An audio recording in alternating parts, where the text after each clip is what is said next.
ನಾನು ವೈಯಕ್ತಿಕವಾಗಿ ಹೇಳೋದೇನು ಅಂದರೆ, ಶ್ರೀರಾಮಚಂದ್ರ ಹಿಂದೂಗಳ ಆರಾಧ್ಯ ದೈವ. ನಾನು ಶ್ರೀರಾಮ ಭಕ್ತ. ನಾವು ಶ್ರೀರಾಮನನ್ನು ಆರಾಧಿಸ್ತೀವಿ, ಅಲ್ಲ ಯೇಸುವನ್ನು ಗೌರವಿಸ್ತೀವಿ. ಆದರೆ ಈ BJPಯವ್ರ ಥರ ಧರ್ಮಗಳ ಮಧ್ಯೆ ಕಿತ್ತಾಟ ತಂದಿರೋಕ್ಕೆ ನಾವು ಇದು ಮಾಡೋದು. ಮತ್ತು ನಾನು ಎಲ್ರಿಗೂ ಹೇಳೋಕ್ಕೆ ಇಷ್ಟಪಡ್ತೀನಿ, ಚುನಾವಣೆ ಅಜೆಂಡಾ ಬೇರೆ, ಇದು ಬೇರೆ. ಇವತ್ತು ನಮ್ಮ ಯಾತ್ರೆ ಇದೆ, 6000 ಕಿಲೋಮೀಟರ್ ನಮ್ಮ ರಾಹುಲ್ ಆ ಬ್ಯುಸಿಯಲ್ಲಿದ್ದಾರೆ.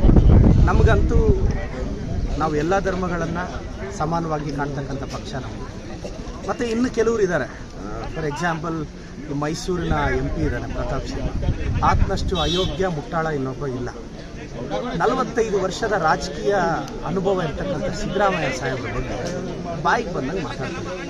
ಪ್ರತಾಪ್ ಸಿಂಹ ಅವರೇ ಬಾಯಿ ಮುಚ್ಕೊಂಡಿರಬೇಕು, ನಿಮ್ಮ ಬಾಯಿತ್ಯವನ್ನ ಕಡಿಮೆ ಮಾಡ್ಕೋಬೇಕು. ಲೋಕಸಭೆಗೆ ಪಾಸ್ ಕೊಟ್ಟಲ್ಬೇಕು, ಈ ದೇಶದ್ರೋಹಿ ಅಲ್ವಾ? ಆನ್ಸರ್ ಮಾಡಿ.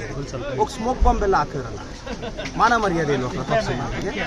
ಅದಕ್ಕೆ ಆನ್ಸರ್ ಮಾಡಿ. ನಾವು ಯಾರಾದರೂ ಕಾಂಗ್ರೆಸ್ MLA MP ಏನಾದರೂ ಪಾಸ್ ಕೊಟ್ಟಿದ್ರೆ ಇವತ್ತೇನು ಪಟ್ಟ ಕಟ್ತೀವಿ?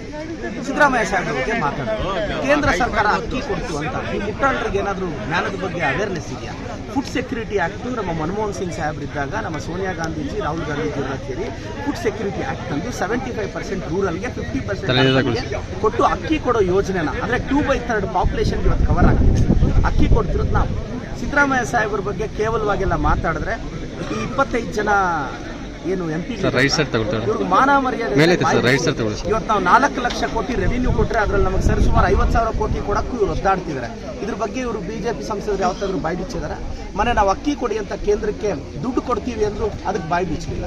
ಇವಾಗ ಚುನಾವಣೆ ಬಂದರೆ ಬಾಯಿ ಹೊಡ್ಕೊತಾ ಇದ್ದಾರೆ. ಪ್ರತಾಪ್ ಸಿಂಹ ಬಾಯಿ ಮುಚ್ಕೊಂಡು ಇರಬೇಕು. ಮಾತಾಡೋದು ನಿಮಗೆ ಅಲ್ಲ. ನೀವು 1 ಕಲ್ಲು ಹಾಕಿದ್ರೆ ನಮಗೂ 4 ಕಲ್ಲು ಹಾಕೋದು ಬರುತ್ತೆ.